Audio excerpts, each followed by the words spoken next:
Hey, Dr. Meininger here, and I just want to welcome you back to your report of findings.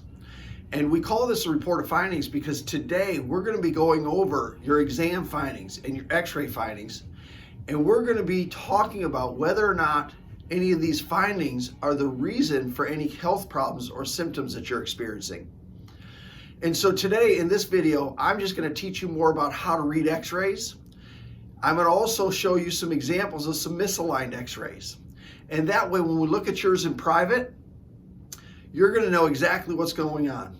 And you're not only going to be able to tell us if you're misaligned, you're going to be able to see where it's misaligned, how bad those misalignments are, and also how long those misalignments have been there.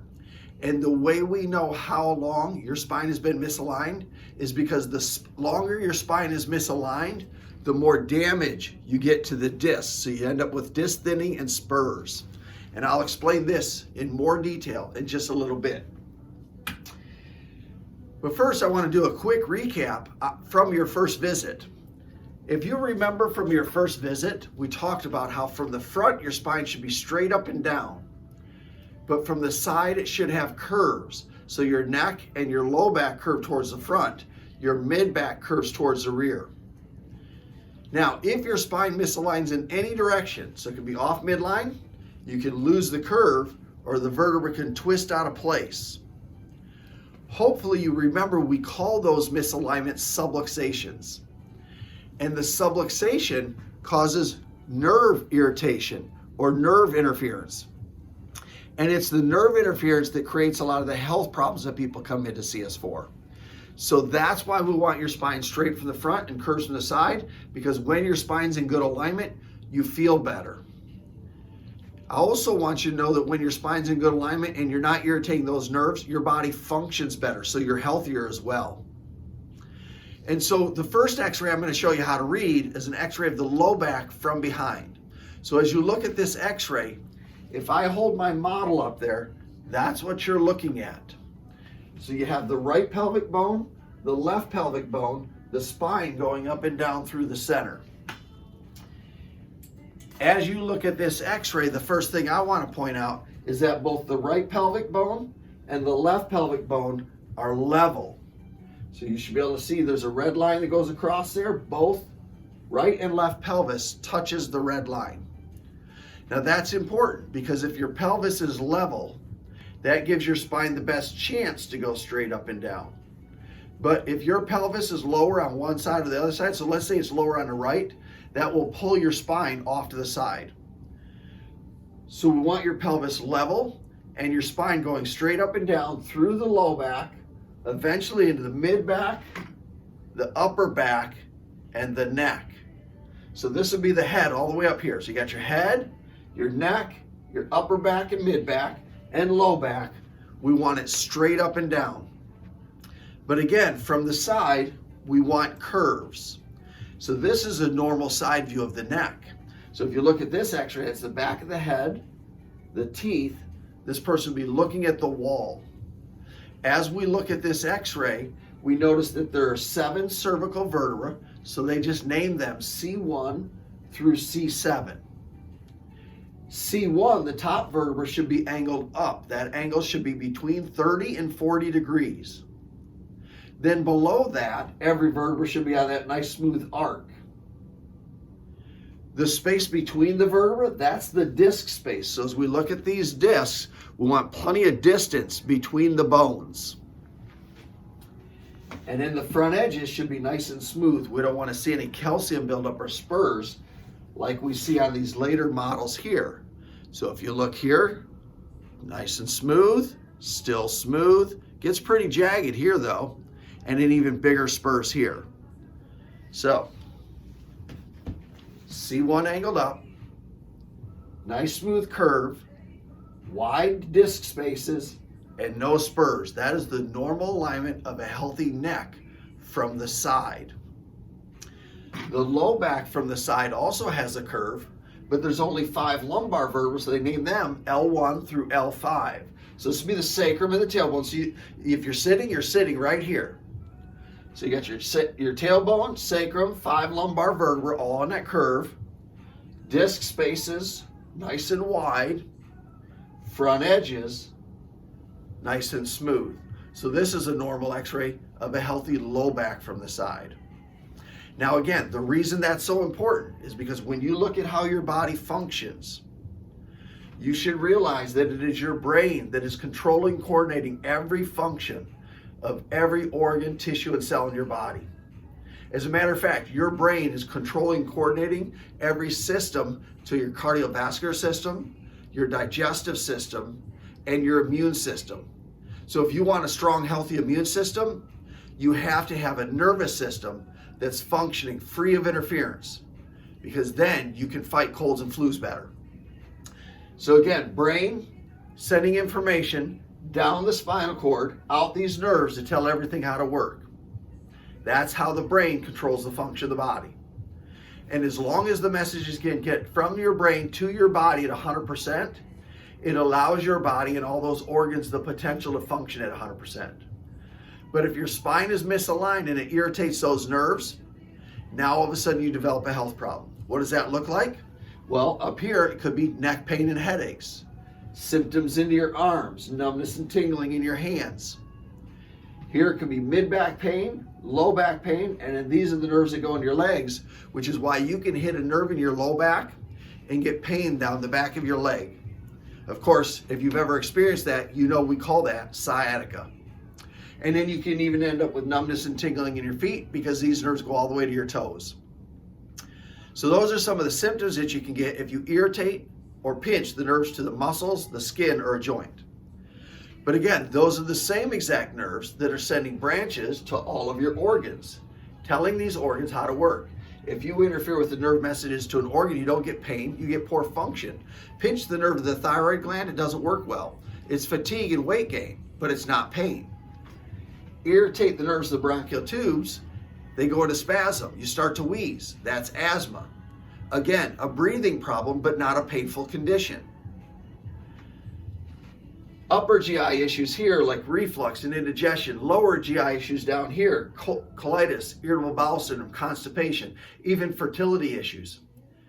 And I can go on because every organ in your body, every single one of them requires 100% of the nerve messages if you want your organs to function at 100%. So this is the most important reason we adjust. We love it when our patients tell us they're feeling better. And as a matter of fact, when we come in and go over your findings, we're going to talk about whether or not you have a subluxation causing your symptoms and if it's correctable. If it is correctable, we'll be able to help you out. We are also going to talk about what goals you have. And some people, their goal is just to get out of pain. That's great. We love it. We can help tons of people get out of pain. But others want to be able to golf or garden or play with their children and grandchildren again. Get up and down off the floor without having any pain. Whatever your goals are, we're going to talk about whether we truly believe that we can help you achieve those goals by correcting your spine. And if we can, we'll accept your case. But here's the thing. We only accept cases we know that we can correct. So we will be in just a few minutes, but I have a couple more tidbits of information to go over with you. That is the second reason we adjust. And the second reason we adjust is because if your spine is misaligned, it does cause your spine to develop this arthritis. And I'm going to explain how this arthritis forms by going over these two x-rays. So the first x-ray is the side view of the neck, nice smooth curve, wide discs, no spurs. As you look at this x-ray compared to the next one, this is also in good alignment. It's just a little harder to read, but I'll point a couple things out. C1, the angle here is the same as C1, the angle here, which means that C1 is in good alignment. There is a nice smooth curve and every vertebra is on that curve. The spacing is nice and wide, so those discs are in great shape. And then the front edge is nice and smooth. So this is also a normal x-ray of a healthy neck from the side. But watch what happens when this spine misaligns. As soon as your spine misaligns, and you're going to see it become subluxated, as soon as it misaligns or becomes subluxated, it starts to compress the disc, which is the pad between the vertebra. Now, because the disc is under pressure, it's going to cause the disc to break down or to degenerate. So on x-ray, it shows up as disc thinning or the space is narrowing. the front edge now starts to get this calcium that's building up. We call that calcium buildup spurs. If we see disc thinning or spurs, it's an indication of how long it's been misaligned.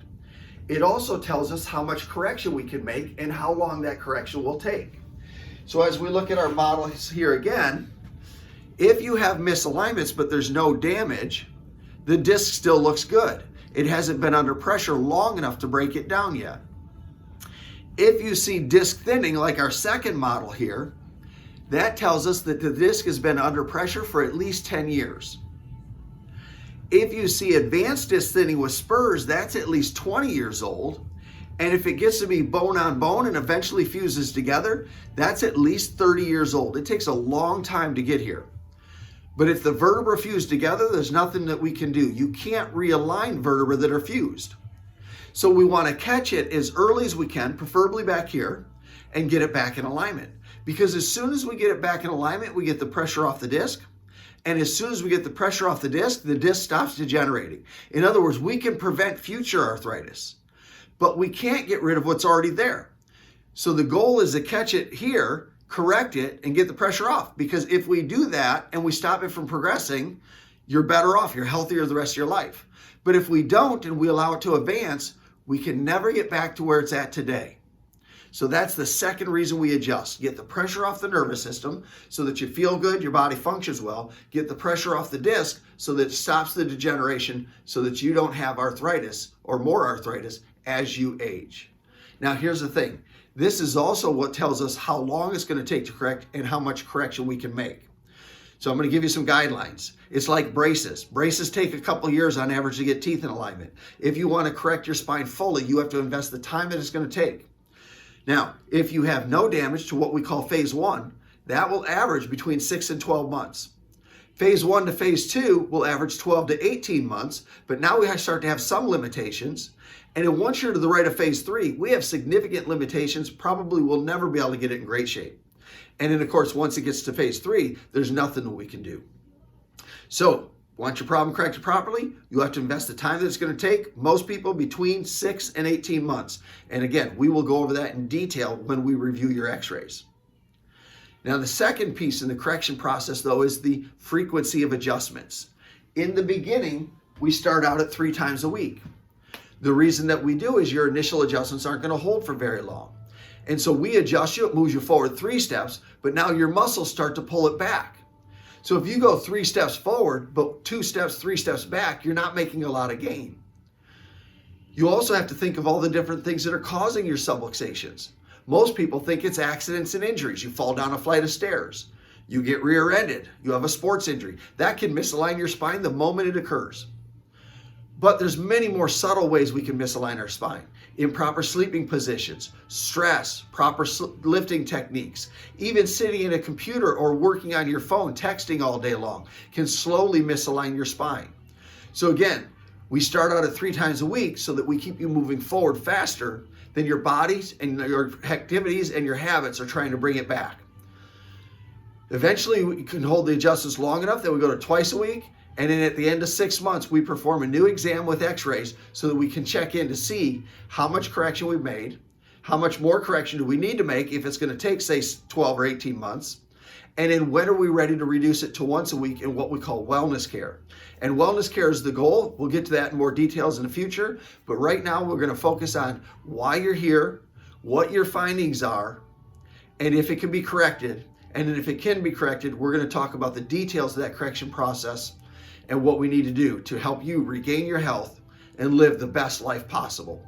And so if you could do me a favor, if you could just open the door to let us know that you're ready, one of the doctors will be in just a minute.